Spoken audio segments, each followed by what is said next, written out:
Hey everybody, Steven here, and for today's video I'm going to talk about rib flare, which is just essentially where the ribs are flaring up and I'm standing like this or moving like this, right?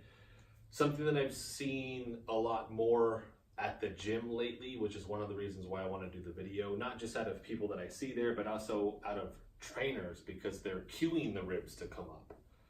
Now, if I'm way compressed like this, then yeah, I need to bring those ribs up a little bit because now I'm just too much for the opposite direction, right? But one of the things that I saw earlier was somebody was trying to teach somebody how to walk through a gait cycle with a suitcase carrier where you're holding a weight on one side, and they told them to bring their ribs up more, which this person didn't necessarily need. So I'm going to give you a test that you can do to check in on that. Now, if we look at the rib cage, we think of it like a cage, and this is stemming out of restorative exercise and Katy Bowman, a lot of her work, but it's also stemming out of DNS and some of the grip stuff that I've done, which is we're looking at this rib cage, and because the intercostals, the spacing between the ribs is really, really tight, and it's not wanting to move, which leads to a lot of thoracic spine tightness, upper back tightness. This is moving as one unit, right? There's not a lot of movement between these things, so the ability to move this space becomes a lot harder for a lot of people. So as they do move this, everything moves. And if this isn't gonna move, either my head is gonna move more or my lower back or both in response to whatever the movement may be. If I'm standing here, a lot of times we'll see this, which is the rib flare, which gives me lordosis, which is just this overarching of my lower back. At the same time, we wouldn't want to be the opposite direction where we're here, which is a lot of people also, which now I have kyphosis, which is an extreme rounding of my upper back here, right? Which may even lead to like forward head leaning posture or something like that. So the test is, all you're going to need is a wall for this. I'm going to stand up against the wall. Typically when we say improve your posture, one of the old things was like you'd put your heels to the wall and then I'd pull all this back, right? I'd try and be as upright as possible. The problem is that as I do that, my ribs are flaring, I have that lordosis still. I mean, this is not a natural standing posture, right? So with Katy Bowman and her system, I really love the cueing. As I'm here, my feet are not going to be up against the wall, they'll be slightly out.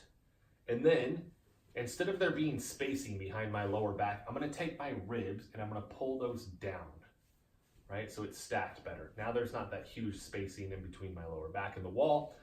I don't have that lordosis. My arms are naturally at my side. I'm not rounding my shoulders forward, so they're not protracted, they're retracted. They're just naturally at my side.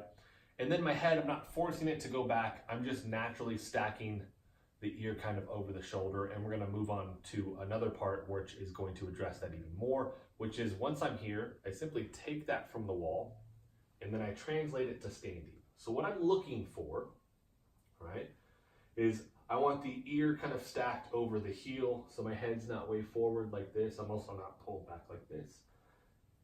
We just have a nice line. My ribs are down. I'm not tucking my pelvis. A lot of people go to the extreme and then they'll tuck their pelvis, so I'm not standing like this, right? Those ribs are just down. I have a nice stacking with this. I'm gonna stop this here for part one, and then we're gonna move on to part two, which I'll have some other videos, which I'm gonna show you how you can test where center of gravity is and actually where you're standing. The testing system is going to show you if you're leaning too far forward and if I'm leaning back far enough, if I'm leaning too far out, and basically where my weight is distributed. But this is a quick and easy test. I tell my clients to do this when they feel like they're rounding too much. Get against that wall, right? Bring the feet from the wall out just a little bit, and I'm looking at about 6 inches maybe, right? I'm going to bring my ribs down. I'm not going to over tuck my pelvis, right? I'm just bringing my ribs down a little bit. Arms are naturally at my side. I'm standing up. And now I have a good reset for my posture here. And I want to keep that as best I can. Breathing into the belly, not into the chest, right? So we do that diaphragmatic breathing. Because as I breathe into the chest, I'll want to slowly go back to this movement as opposed to here, where I can keep my ribs down nice and relaxed. So start there. Look for part two here pretty soon. And then once I get those uploaded, I'll make sure I attach those to the end of this video so you guys can enjoy those as well.